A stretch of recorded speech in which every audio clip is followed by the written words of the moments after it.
Assalamu alaikum, வணக்கம், ஐபவான், welcome to CGC talk shop. This is me Rinosa Nishan. எல்லாரும் எப்படி இருக்கீங்க? நல்லா இருக்கீங்களா? இன்னைக்கு தான் ரொம்ப மழை பெஞ்சிருக்கு எங்க ஏரியாவில். கம்பஹா மாவட்டத்தில் மழை பெஞ்சிருக்கு. உங்க ஏரியாவில் எப்படி இருக்கு? கடந்த வீக்லலாம் நீங்க பாத்தீங்க அப்படின்னா நம்மளுடைய மனிதனுடைய உடலால உணரக்கூடிய அளவுக்கு அதீத வெப்பநிலை ஏற்படும். கொஞ்சம் கவனமா இருங்க, அதிகமா தண்ணி குடிங்க, வெளியே வெப்பமான இடத்துக்கு போகாதீங்கன்னு சொல்லிட்டு சொல்லியிருந்தாங்க. ஆனா இன்னைக்கெல்லாம் ஓரளவு நல்லா இருக்குப்பா, ரொம்ப நாளைக்கு அப்புறம் மழை பெஞ்சதுனால இப்படியே இருந்தா நல்லா இருக்குமே அப்படிங்கிற மாதிரி இருக்கு. என்ன பண்ணுறது, அதிகமா மழை பெஞ்சாலும் பிரச்சனை, அதிகமா வெயில் அடிச்சாலும் பிரச்சனை. சரி, இப்படி இருக்கும் பொழுது இன்னைக்கும் சர்வதேச செய்திகள் கொஞ்சம் சூடு பிடிச்சு தான் போயிட்டு இருக்கு. கடந்த 28ஆம் தேதி பிப்ரவரி மாதம் இஸ்ரேல், யுஎஸ் அண்ட் ஈரான் இவங்க 3 நாடுகளுக்கும் இடைப்பட்ட அந்த போர் தொடர்ந்து போயிட்டு தான் இருக்கு அப்படிங்கறத உண்மையான விஷயம். இந்த போர் போயிட்டு இருக்கிற பட்சத்துல கடந்த 4ஆம் தேதி மார்ச் மாதம் உங்க எல்லாருக்கும் தெரியும், இலங்கைக்கு தெற்கே இருக்கக்கூடிய கடற்பரப்புல, அதாவது காலில இருந்து கிட்டத்தட்ட 40 கடல் மைல் தொலைவுல ஈரானிய ஒரு கப்பல் படைக்கு சொந்தமான IRINS டேனா அப்படிங்கிற ஒரு கப்பல் மூழ்கின சம்பவம் உங்க எல்லாருக்கும் தெரிஞ்ச விஷயம். இந்தியாவில் இருக்கக்கூடிய விசாகப்பட்டினத்துல கடற்படை கண்காட்சியில கலந்துக்கிட்டு வந்த கப்பல் நம் நாட்டு கடல் பரப்பு, அதாவது நம் நாடுன்னு சொல்ல முடியாது, சர்வதேச கடல் பரப்பு அப்படின்னு தான் சொல்லணும். நம் நாட்டு எல்லையை தாண்டின கடற்பரப்புல விபத்துக்குள்ளாக இருந்தது. தானாக விபத்துக்குள்ளாகல, அமெரிக்காவினுடைய நீர்மூழ்கி ஏவுகணை மூலம், டோர்பிடோ அப்படிங்கிற ஏவுகணை மூலமாக மூழ்கடிக்கப்பட்டு, அதாவது முழு கப்பலும் அந்த இடத்துல மூழ்கி போய் கிட்டத்தட்ட 32 பேரினுடைய 32 பேரை காப்பாத்தினாங்க நம்மளுடைய கடற்படை.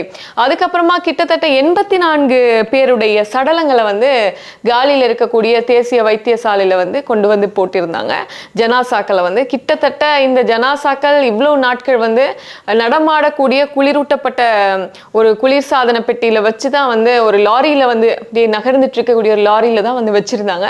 அதை ஈரான் அரசாங்கம் கேட்டிருந்தாங்க. அந்த வகையில ஈரான் அரசாங்கத்திடம் அதை ஒப்படைங்க அப்படின்னு சொல்ற லெவலுக்கு போயிருந்துச்சு. இதை கொடுக்காதீங்க அப்படிங்கிற ஒரு ப்ரெஷர் வந்ததாக இடையில தகவலும் வந்தது. ஆனா அது எந்த அளவுக்கு உண்மை அப்படின்னு இது வரைக்கும் செய்திகள்ல வெளிவரல.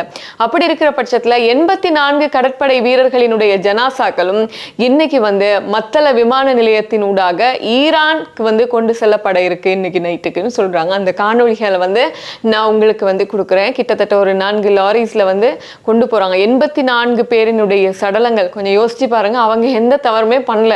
அவங்க கடற்படை கண்காட்சியில கலந்துக்கிட்டு அவங்க இந்த இந்திய ஓஷியன் ஊடாக வந்தவங்க. இந்த இடத்துல அவங்களுக்கு எதுக்கு இறந்து போறோம் அப்படின்னு கூட தெரியாத அளவுக்கு இருந்திருக்கும்ல. ஸோ இந்த காணொலிகள், இந்த விஷயங்கள் எல்லாம் நம்ம அதிகமாக பேசினதுதான். இப்படி இருக்கும் பொழுது காலியில் தேசிய வைத்தியசாலையில் கிட்டத்தட்ட 32 பேர் சிகிச்சை பெற்று அவங்க இலங்கை கடற்படை கிட்ட கொடுத்திருக்காங்க, அவங்கள ஒப்படைச்சிருக்காங்க.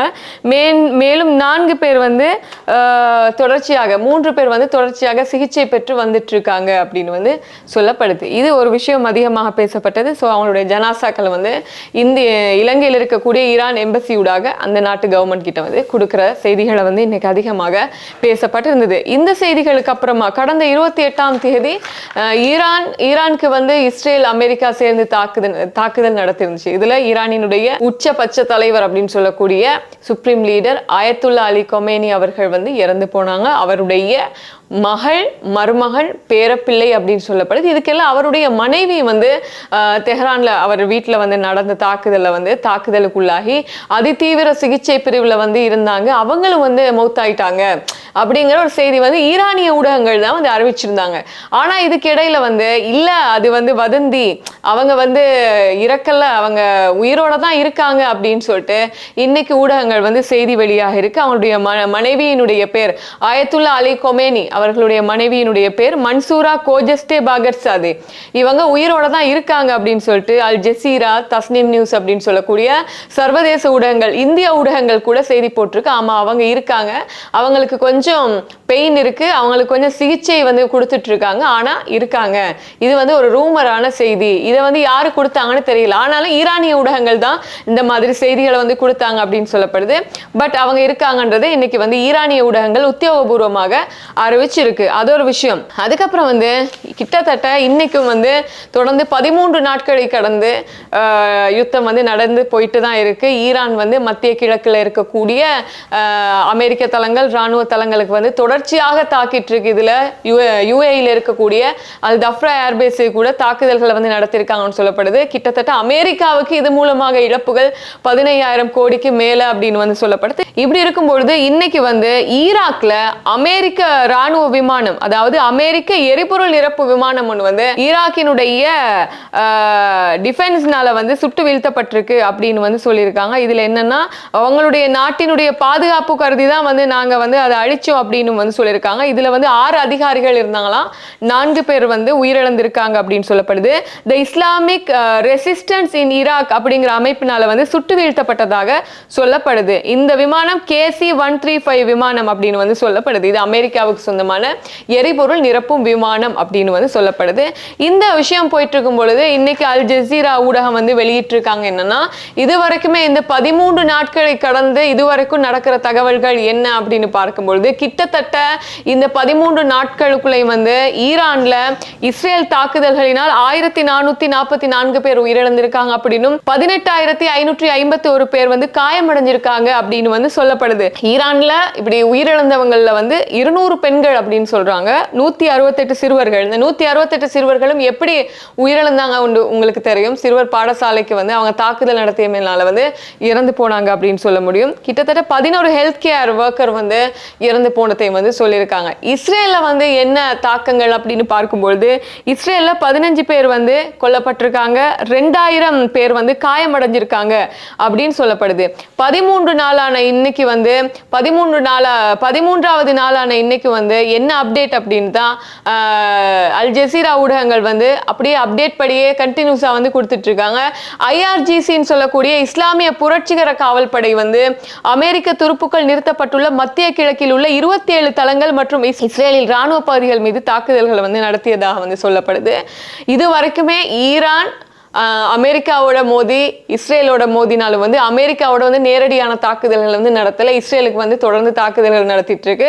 அமெரிக்கா மேல உள்ள கோவத்தினால கிட்டத்தட்ட 12 நாடுகள், அதாவது வளைகுடா நாடுகள், மிடில் ஈஸ்ட்ல இருக்கக்கூடிய அமெரிக்காவுக்கு பாதுகாப்பு கொடுத்திருக்கக்கூடிய நாடுகளை வந்து தாக்கியிருக்கு. அந்த வகையில பார்க்கும்போது Bahrain, Jordan, Oman, Saudi, Iraq, Kuwait, Qatar, UAE மற்றும் சைப்ரஸ்ல உள்ள ஒரு இங்கிலாந்து ராணுவ தளத்துக்கும் ஈரானிய ட்ரோன் ஒன்று வந்து தாக்குதல்களை வந்து நடத்தி இருக்கு அப்படின்னு சொல்லிருக்காங்க. வியாழக்கிழமை, அதாவது நேற்று நிலவரத்தின்படி தாக்குதல்களுக்குள்ளான 12 நாடுகளில் உறுதிப்படுத்தப்பட்ட உயிரிழப்புகளை வந்து சொல்லியிருக்காங்க. என்னென்ன நாடுல எவ்வளவு உயிரிழப்புகள் நிகழ்ந்திருக்கு, இதை வந்து ஈரான் தாக்கி எவ்வளவு பேர் உயிரிழந்தாங்க, இஸ்ரேலினுடைய ட்ரோன்கள், இஸ்ரேலினுடைய ஏவுகணைகள் தாக்கி எத்தனை பேர் உயிரிழந்தாங்க அப்படிங்கிற தகவல்களை வந்து வெளியிட்டிருக்காங்க. அந்த வகையில நம்ம பார்க்கும் பொழுது கிட்டத்தட்ட ஈரான்ல 1348 பேர் கொல்லப்பட்டிருக்காங்க. இது அதுக்கு முன்னாடி வந்து அப்டேட், நான் முன்னாடி சொன்ன அப்டேட் வந்து கொஞ்சம் கூடுதலா இருக்கும். இந்த வெப்சைட் நியூஸ்ல வந்து கொஞ்சம் குறைச்சு சொல்லியிருக்காங்க. இதை நம்ம அதுக்கப்புறம் எடுத்த அப்டேட்ல தான் சொல்லியிருக்கணும். 17,000 பேர் இன்ஜர்டுன்னு கொடுத்திருக்காங்க. ஈராக்ல வந்து 26 பேர் கொல்லப்பட்டிருக்காங்க, நிறைய பேர் காயமடைஞ்சிருக்காங்க. லெபனான்ல 687 பேர் கொல்லப்பட்டிருக்காங்க, 1,500 பேர் காயமடைஞ்சிருக்காங்க. அப்புறம் வந்து இஸ்ரேல்ல 15 பேர் கொல்லப்பட்டிருக்காங்க, 2000 பேர் காயமடைஞ்சிருக்காங்க. நம்ம முன்னாடி சொன்ன மாதிரி ஜோர்டான்ல 14 பேர் வந்து காயமடைஞ்சிருக்காங்க, குவைட்ல 6 பேர் கொல்லப்பட்டிருக்காங்க, பஹ்ரைன்ல 2 பேர் கொல்லப்பட்டிருக்காங்க, நிறைய பேர் காயமடைஞ்சிருக்காங்க. கட்டார்ல 16 பேர் காயமடைஞ்சிருக்காங்க. ஐக்கிய அரபு அமீரகத்துல 6 பேர் வந்து கொல்லப்பட்டிருக்காங்க, ஒமான்ல ஒருத்தர் கொல்லப்பட்டிருக்காங்க. இதுக்கிடையில வந்து ஈரான் தாக்கி கிட்டத்தட்ட அமெரிக்காவினுடைய US சோல்ஜர் வந்து 7 பேர் கொல்லப்பட்டதாகவும் வந்து சொல்லப்படுது. இப்படி ஈரான் வந்து அமெரிக்கா இஸ்ரேலுடனான கோவத்தின் மூலமாக தங்களுடைய கோவ பார்வையை வந்து இந்த மத்திய கிழக்கு நாடுகள், தங்களுடைய நட்பு நாடுகளுக்கு வந்து காட்டி ருத்ர தாண்டவம் ஆடிட்டு இருக்கு அப்படின்னு தான் சொல்லணும். இதுல என்னன்னா, தொடர்ந்தும் எங்கள் மேல நீங்க வந்து தாக்குதல்கள் வந்து நடத்திட்டு இருந்தீங்கன்னா சொல்லக்கூடிய ஹோர்முஸ் நீரிணை, ஒமானுக்கும் ஈரானுக்கும் இடையில இருக்கக்கூடிய அந்த ஹோர்முஸ் நீரிணை வந்து நாங்க மூடியதான் வச்சிருப்போம். இதனால வந்து சர்வதேச அளவுல வந்து கச்சா எண்ணெயினுடைய எரிபொருளினுடைய விலை வந்து ரொம்ப அதிகரிக்கும் அப்படிங்கிற மாதிரி சொல்லியிருக்காங்க. அது இன்னைக்கு வரைக்கும் அவங்க சொன்ன மாதிரி, ஏன்னா நேத்து வந்து ஈரானினுடைய புதிய சுப்ரீம் லீடர் முஜ்தபா கமேனி அவர்கள் வந்து கொடுத்த ஸ்டேட்மெண்ட்ல கூட சொல்லியிருக்காங்க, தொடர்ந்து வந்து ஹோர்முஸ் நீரிணை வந்து மூடப்படும் அப்படின்னு வந்து சொல்லியிருக்காங்க. அதே நேரத்தில் வந்து இன்னைக்கும் இது எப்படா முடியும் அப்படின்னு பார்த்தாங்க, இது இப்போதைக்கு முடிகிற விஷயம் மாதிரி இருக்காது. அதே நேரத்தில் இன்னொரு விஷயம் என்னன்னா, இப்போ இந்த எரிபொருள் விலை வந்து அதிகரிச்சிருக்கு இல்லையா, இதனால விமான எரிபொருள் விலை வந்து அதிகரிப்புக்கு வந்து காரணமாக இருக்கு இந்த எரிபொருள் விலை வந்து அதிகரிப்பு. இதனால என்ன பண்றாங்கன்னா, டிக்கெட்டினுடைய பிரைஸ், அதாவது ஏர் டிக்கெட்டினுடைய பிரைஸும் வந்து ரொம்ப ஜாஸ்தி ஆகும். இப்போ என்னன்னா, இங்க இருந்து மத்திய கிழக்குக்கு விசேட விமான சேவைகள் போட்டிருக்காங்க, போறது மட்டும்தான் வர முடியாது அப்படின்னும் பொழுது ஒன் வே தானே, அப்ப அதுக்கு வந்து டிக்கெட்ஸ் இன்னும் பிரைஸ் வந்து ரொம்ப ஜாஸ்தி ஆகும். இந்த மாதிரியான ஒரு இக்கட்டான நிலைமையில ஒன்றும் பண்ண முடியாது, நாம அதிகரிச்சு தான் ஆகணும் அப்படின்னு சொல்லிட்டு துறைமுகங்கள் மற்றும் சிவில் விமான பிரதி அமைச்சர் ஜனித ருவான் கொடித்துவக்கு வந்து சொல்லியிருக்காங்க. மத்திய கிழக்குக்கு ஏற்பாடு செய்யப்பட்டிருக்கும் விசேட விமானங்களில் ஒரு வழி போக்குவரத்திற்கான பயணிகள் மாத்திரமே இருப்பதால் குறித்த விமான பயணச்சீட்டுகள் கட்டணங்களும் அதிகரிக்கும். ஏற்கனவே விமான பயணச்சீட்டுகளை நீங்க ரெஜிஸ்டர் பண்ணி நீங்க புக் பண்ணி வச்சிருந்தீங்கன்னா அதுக்கு வந்து நாங்க விலையை கூட்ட மாட்டோம், ஆனா இப்ப புதுசா வந்து நீங்க வந்து டிக்கெட் வந்து போட்டீங்கன்னா விலை வந்து அதிகரிக்கும்னு சொல்லியிருக்காங்க. வேற வழி இல்லை அப்படிங்கிற மாதிரியும் சொல்லியிருக்காங்க. இனி என்ன பண்றது, வேற ஒன்றும் பண்ண முடியாது. மத்திய கிழக்கில் நிகழும் யுத்த நிலைமைகளால் விமானங்களுக்கு பயன்படுத்தப்படும் எரிபொருள் விலைகளிலும் அதிகரிக்க வேண்டிய நிலை ஏற்பட்டிருக்கு அப்படின்னு சொல்லிட்டு இலங்கை பெட்ரோலிய கூட்டு தாபனத்தினுடைய முகாமைத்துவ பணிப்பாளர் கலாநிதி மயூர நெத்திக்குமார வந்து சொல்லியிருக்கிறதாகவும் சில தகவல்களை வந்து வெளியிட்டிருக்காங்க. இதுக்கு இடையில வந்து நம்ம நாட்டுல வந்து என்ன தகவல்கள் அப்படின்னு பார்க்கும்பொழுது, இதுக்கு இடையில மிக முக்கியமாக ஐக்கிய நாடு சபையின் பொதுச் செயலாளர் வந்து இந்த யுத்தத்தை நிறுத்துங்க அப்படின்னு சொல்லிட்டு கோரிக்கை விடுத்திருக்கிறதாகவும் செய்திகள் வெளியாகி இருக்கு. இப்படி இருக்கும் பொழுது நம்ம நாட்டுக்கு இப்படியான ஒரு இக்கட்டான சூழ்நிலையை வந்து 6 லட்சம் சுற்றுலா பயணிகள் வந்திருக்காங்க இந்த 3 மாத காலப்பகுதியிலன்னு சொல்லப்படுது. கிட்டத்தட்ட 2026ல இதுவரை 6,23,651 சுற்றுலா பயணிகள் வந்திருக்காங்கன்னு சொல்லப்படுது. இலங்கை சுற்றுலா அபிவிருத்தி அதிகார சபை இந்த தகவலை வந்து தெரிவிச்சிருக்காங்க.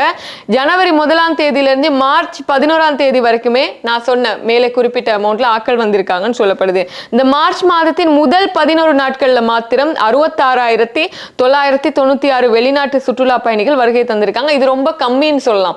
முதல் 11 நாட்கள்ல 66,996, கிட்டத்தட்ட 67,000 பேர் இந்த மத்திய கிழக்கு மோதல்கள் கான்ஃபிளிக்ட் காரணமாக சுற்றுலா பயணிகளுடைய எண்ணிக்கை வந்து ரொம்ப குறைஞ்சி போயிருக்குன்னு சொல்லப்படுது. அதிகமாக நம்ம நாட்டுக்கு இந்த வருஷம் வந்து வெளிநாட்டு சுற்றுலா பயணிகள் யாருன்னு பார்க்கும்பொழுது இந்தியன்ஸ் தான் நிறைய வந்திருக்காங்க. 1,15,772 பேர், பிரித்தானியால இருந்து 66,164 பேர், ரஷ்யால இருந்து 56,114 பேர், ஜெர்மனில இருந்து 45,939 பேர் வந்திருக்கிறதாக விவரங்கள் வந்து வெளியாகி இருக்கு. ஸோ இவ்வளவுதான் நான் வந்து உங்களுக்கு இன்னைக்கு கொண்டு வந்த செய்தி. நீங்க என்ன நினைக்கிறீங்க? இந்த யுத்தம் தொடர்ந்தால் இன்னும் என்ன நடக்கும் அப்படின்னு நீங்க நினைக்கிறீங்க? அதாவது இப்ப அமெரிக்கா என்ன ஆச்சு அப்படின்னா, ஜஸ்ட் நம்ம ஆரம்பிச்சு வைப்போம் அவங்களே முடிச்சு வைப்பாங்க அப்படின்னு வந்து இந்த யுத்தத்தை வந்து ஆரம்பிச்சாங்க இஸ்ரேல் கூட சேர்ந்து. ஆனாலும் வந்து நீங்க அடிச்சா நாங்க எப்ப வேணாலும் நாங்க திருப்பி அடிச்சுக்கிட்டே இருப்போம், நாங்க வந்து அவ்வளவு ஈஸியா போர் நிறுத்தத்துக்கு நாங்க வரவே மாட்டோம் அந்த ஒப்பந்தத்துக்குன்னு சொல்லிட்டு ஈரான் தரப்புலன்னு சொல்லிட்டு இருக்கும் பொழுது இஸ்ரேல் பிரதமர் ஒரு 4 நாட்களாக கடந்த 10ஆம் தேதியிலிருந்து காணவே இல்லை அப்படிங்கிற ஒரு விஷயம் வந்து வெளியா இருந்துச்சு. அது சம்பந்தமாக நாம முன்னாடி வந்து பேசியிருந்தோம். ஆனா அவர் வந்து இருக்காரு அப்படிங்கிற ஒரு விஷயமும் இருக்கு. இதுல வந்து சந்தேகத்துக்கு இடமான சில விஷயங்களும் இருக்கு. அவர் இப்போ ஒரு பிரஸ் மீட்ல வந்து என்ன பேசியிருக்காருன்னா, பேசிட்டு இருக்கும் பொழுது ஒரு கையில வந்து 6 விரல் இருக்கு, ஒரு கையில வந்து 5 விரல் இருக்கு, இது நிஜமா அவர் தானா அப்படிங்கிற டவுட்ஸ் வந்து இப்போ கிளம்பி இருக்கு. ஸோ இவ்வளவுதான் நான் கொண்டு வந்திருக்கேன். அவர் இருப்பாருன்னு நினைக்கிறேன். நிறைய பாவம் செஞ்ச மனுஷன், அவ்வளோ ஈஸியா போக மாட்டாரு. அதனால வந்து பார்க்கலாம் என்ன நடக்குதுன்னு சொல்லிட்டு. நீங்க என்ன நினைக்கிறீங்க? கீழே கமெண்ட் பண்ணுங்க. Good night.